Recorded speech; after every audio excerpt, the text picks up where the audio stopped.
خبر شامل کرتے ہیں ملک ندیم کی رپورٹ کے مطابق یوم آزادی حوالدار لالک جان شہید نشان حیدر کے مزار پر ایف سی این اے کے کمانڈر میجر جنرل جواد احمد نے پھولوں کی چادر چڑھائی۔ عسکر علی مبارک کا یہ کہنا ہے کہ قوم آج بھی 75ویں یوم آزادی منا رہی ہے۔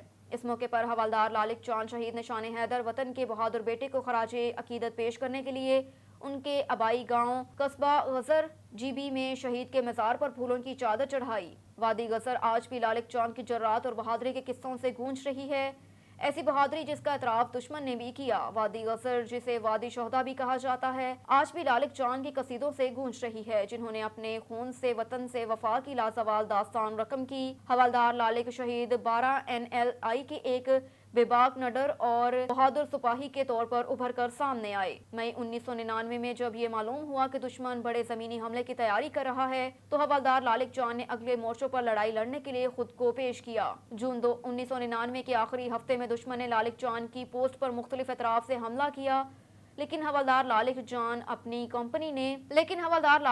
اینڈ کمپنی نے جرات کا بھرپور مظاہرہ کیا اور دشمن کو بھاری جانی نقصان اٹھانا پڑا۔